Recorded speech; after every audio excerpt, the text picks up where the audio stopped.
Thank you very much. Thank you.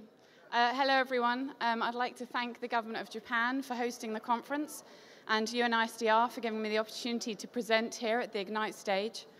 For those of you that don't know me, my name is Katie Peters. I'm a research fellow at the Overseas Development Institute. I'd like to use the time that I have here today to talk to you about a topic that's very passionate of mine. It's about the links between natural hazard-related disasters and conflict and fragility. The reason this is so important is because whenever we talk about DRR, we tend to have one major preconception in mind, and that's that we're working in relatively stable, peaceful countries, and that's simply not the case. So there's 10 things that I think you should know about the links between natural hazard-related disasters and conflict, and by the end of these 15 minutes, you're going to know them. First, if we're really serious about supporting people that are most vulnerable to natural hazard-related disasters, then we need to be doing a lot more work in fragile and conflict-affected states. DRR is often seen as a secondary issue in many of these quite complex countries. It's seen as something that's a luxury, it's an add-on. I argue that this is the wrong way to think about DRR. It's not about trying to decide what kind of risk, shock, or stress is more important than another. It's about looking at the whole complexity of a situation and the way that different types of shocks, stresses, and vulnerabilities intersect. Conflict is an underlying risk factor for disaster risk reduction, and being an effective disaster risk reduction champion means that we need to work in these much more complex contexts. So the second thing you need to know is that actually, based on new research from the Overseas Development Institute, the majority of deaths from natural hazard-related disasters occur in these very difficult countries. They occur in fragile and conflict-affected countries. You might have seen a statistic that's often recounted. Between 2005 and 2009, more than 50% of people that were affected by natural hazard-related disasters live in fragile and conflict-affected states. Now, at the Overseas Development Institute, we've done new research, and we can reveal that actually that statistic is much higher. We've found, based on the latest evidence, that 58% of people that are affected by natural hazard-related disasters live in fragile and conflict-affected countries.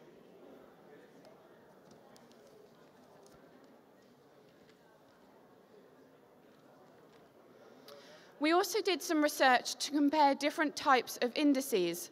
So this is just an example from a very long report we have. What we've done is we've compared different indices. We've compared fragile and conflict-affected composite indexes to indexes that show the countries that are most vulnerable to natural hazard-related disasters, both in terms of the occurrence, the number of deaths, and the number of people affected. And what you see across all of these different types of indexes is that the same countries repeatedly form on each of those indexes. Now, if you imagine we add an extra column here, we add a list of the countries that receive most humanitarian response by funding volume. It's the same countries that appear on the top of that list. That's probably not surprising.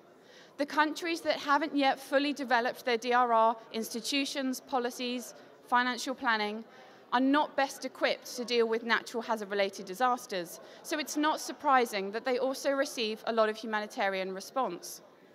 What is surprising is if you add to this list the countries that receive most disaster risk reduction financing, you will see virtually none of those same countries on that list. And this is a major problem.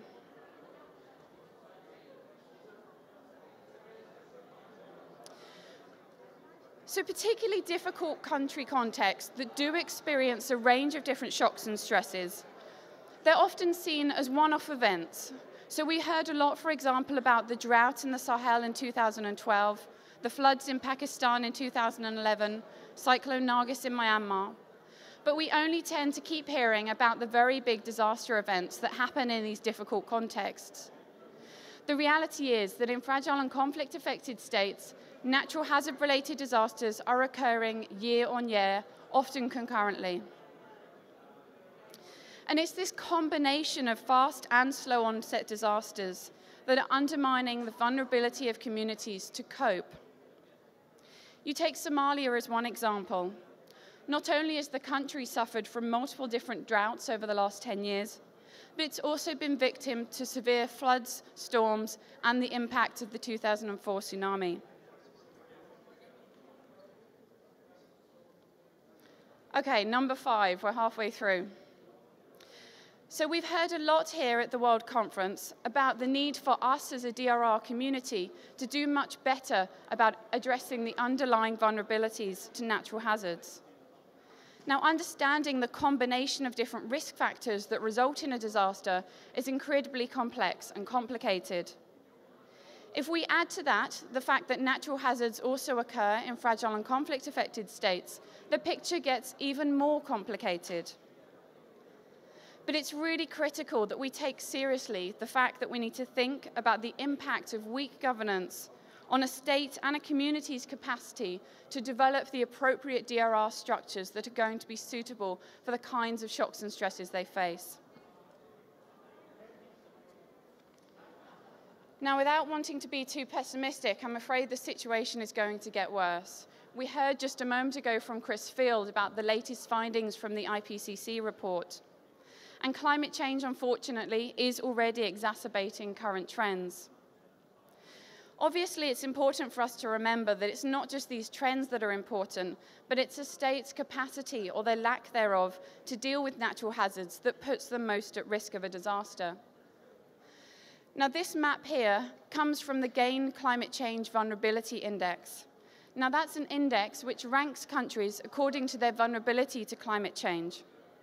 Now, out of the top 10 countries in that Climate Change Vulnerability Index, 6 of those are also fragile and conflict-affected states. If you look at the top 30 countries in that index, more than 50% are fragile and conflict-affected states. The evidence is there. Now, significant volumes of international humanitarian assistance are spent in these countries that are experiencing quite complex sets of shocks and stresses.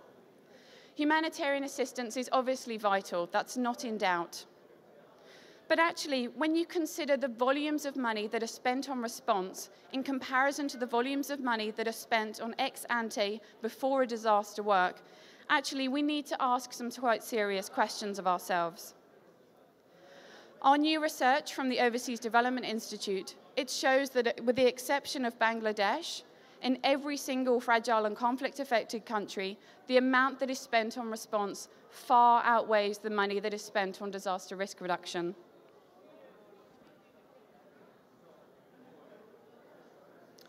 So despite the evident need, actually little funding, unfortunately, goes towards DRR. The frequency and the scale of these disasters in difficult contexts should be evidence enough for us to question this. The risks that these countries are facing are not being matched with appropriate levels of financing. And this is a major challenge that needs to be addressed here in Sendai.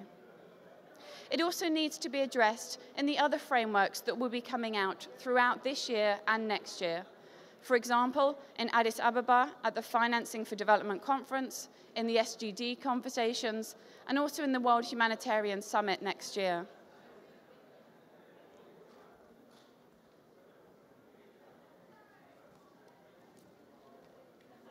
So number 9. Now, I often hear a lot of people talking about the fact that climate change funding is going to fill this gap. It's going to fill the void of the lack of DRR finance. I'd like to just caution you on this a little bit. Climate finance certainly will help to plug the gap in DRR finance. But actually, it's not in and of itself going to solve all the problems of the lack of financing for DRR. Firstly, climate funds do not support non-climate related disasters. There are often activities that can be used for both, but we shouldn't take that as a given.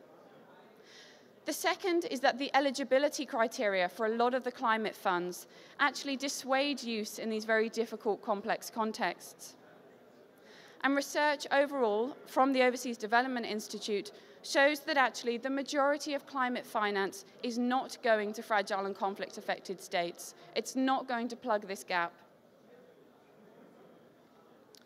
So in conclusion, number 10 of 10 things you should know, there have been isolated efforts to try and increase DRR within fragile and conflict-affected states, but actually they've not been enough. They haven't been supported financially. They haven't been really taken on as long-term ambitions of these countries. Real scaled-up action is required. It's important for you to also know that the data that we've presented is a gross underestimation of the scale of the challenge. There's significant problems in trying to collect data, particularly around natural hazards in very difficult operating environments, which means that actually, although I say 50% of natural hazard-related disasters occur in fragile and conflict-affected states, the reality is the figures are likely to be much more if we had decent evidence. The post-2015 agreements are largely silent on this issue. There's virtually no mention of the way that these types of shocks and stresses intersect. And this is a big problem. A quite transformational shift is required in the way that we think and address natural hazard-related disasters globally. More can and should be done. We have some publications. If anyone is interested to read more, please come and find me afterwards. But thank you very much for your time.